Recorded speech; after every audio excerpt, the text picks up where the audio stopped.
சிறகடிக்க ஆசை சீரியல் நேயர்களுக்கு வணக்கம். இங்க முத்துக்கு தெரியாம நம்ம மீனா வந்து சீதாவோட கல்யாணத்தை முடிச்சு வச்சிருந்தாங்க. முடிச்சு வச்சோனே சீதா கேட்குறாங்க, "ஏக்கா என்னையால உனக்கு எதுவும் பிரச்சனை வருமாக்கா? அதை நினைச்சா எனக்கு ரொம்ப கவலையா இருக்குக்கா" அப்படின்னு சீதா சொல்றாங்க. "ஏய் இதெல்லாம் போட்டு யோசிக்காத. நான் வீட்டில் இருந்தாலும் எனக்கு எப்படி பிரச்சனை வந்தாலும் அதை எப்படியாவது சமாளிச்சிடுவேன். நீங்க 2 பேரும் சந்தோஷமா இருந்தா போதும். இது எப்போ நேரம் வருதோ அப்போ வெளியே சொல்லிக்கிடுவோம். இப்போதைக்கு உங்களுக்கு ஒரு கல்யாணத்தை இப்படி பண்ணி வச்சுட்டேனேன்னு எனக்கும் மனசுக்குள்ள உறுத்தலா தான் இருக்கு. வேற வழி இல்ல. இருந்தாலும் இன்னைக்கு இல்லாட்டாலும் நாளைக்கு இந்த விஷயம் தெரிய தான் போகுது. அப்போ தெரியும்போது வர வரைக்கும் நம்ம பொறுமையா இருப்போம். யாருக்கும் எக்காரத்த கொண்டாலும் நீ அம்மாட்ட சொல்லிடாத" அப்படின்னு மீனா சீதாட்ட சொல்றாங்க. "இல்லக்கா எனக்கு ஒரு சின்ன வருத்தமா இருக்கு. அம்மா இந்த இடத்துல நீ நின்னு நான் கல்யாணத்த முடிச்சு வச்சிருக்க. ஏன்னா திரும்ப வந்து நம்ம கல்யாணத்த இப்படி கிராண்டா பண்ண போறதாம்மா போகலையா அப்படின்னு எனக்கும் கவலையா தான் இருக்கு. மாமா இன்னொரு இடத்துல மாப்பிள பார்த்து எனக்கு கொண்டு வந்துட்டாருன்னா, அவர்ட்ட என்ன சொல்ல போறேன்னு எனக்கே தெரியலக்கா. எனக்கு ரொம்ப கவலையா இருக்கு" அப்படின்னு சொல்றாங்க சீதா. இத கேட்ட மீனா சொல்றாங்க, "ஏய் சீதா, நீ அதையும் இதையும் நினைட்டு மனச போட்டு குழப்பிக்கிடாத. இப்ப ஃபர்ஸ்ட்டு கிளம்பு" அப்படின்னு கிளம்பிருந்தாங்க.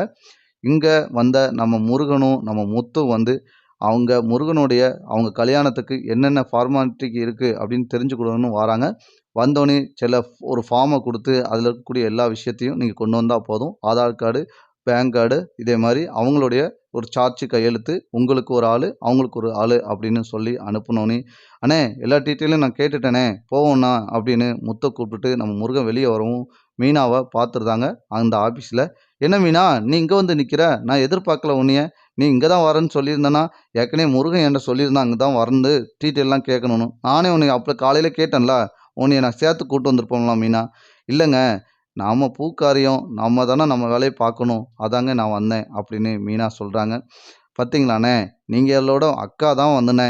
உங்களுக்கும் நீங்களும் ஒத்துமையா இருக்கிறதுக்கு இதே போதாதாண்ணே. நீங்க தானே என் கல்யாணத்த முன்னாடி இருந்து கையெழுத்து போட்டு முடிச்சு வைக்கணும்ண்ணே" அப்படின்னு முத்து மீனா முன்னாடி சொல்றாங்க. இத பார்த்த நம்ம முத்து கேட்குறாங்க நம்ம மீனாட்ட, "இப்போ கொஞ்ச நேரத்துக்கு முன்னாடி இங்க ஒரு கல்யாணம் நடந்துச்சுல்ல மீனா, அதுல வந்து கூட இந்த மந்திரம்லாம் சொல்லிட்டு இருந்தாங்க. நான் கேட்டேன் மீனா" அப்படின்னு சொன்னோனே, "நீங்க கேட்டீங்களாங்க? அதே எனக்கு ரொம்ப சந்தோஷமா இருக்கு. எப்படியோ நம்ம 2ம் சேர்ந்து தாங்க சீதா கல்யாணத்த இங்க நின்னு கல்யாணத்த முடிச்சு வைக்கணும் இருந்திருக்கு" அப்படின்னு மீனா மனசுல நெனைக்கிறாங்க. "என்ன மீனா யோசிக்க? ஏன் ஏதோ கவலையா இருந்து கண்ணீர் விடுற? எதுக்கு அழுவுற?" அப்படின்னு முத்து கேட்குறாரு. இத கேட்ட மீனா, "அதெல்லாம் இல்லங்க. உங்கள நெனச்சு தான் நான் உங்கள மாரி ஒரு கணவர் கிடைக்க நான் குடுத்து வச்சிருக்கணும்" அப்படின்னு மீனா சொல்றாங்க. "மீனா இதெல்லாம் நெனச்சு எந்த இதையும் கவலைப்படாத. வா நம்ம சத்யா ஃபங்ஷன பார்ப்போம்" அப்படின்னு கிளம்பி போறாங்க. அங்க சீதா வந்து, "ஏய் சீதா, உனக்கு ஒரு மாப்பிள பார்த்துருக்கேன்" அப்படின்னு முத்து சொல்றாரு. இத கேட்டோனே சீதாவுக்கு தூக்கி வாரி போடுது. அடுத்தடுத்த எபிசோட் இப்படிதான் நண்பர்களே போப்போது. இந்த கதை பிடிச்சிருந்தா லைக் பண்ணி ஷேர்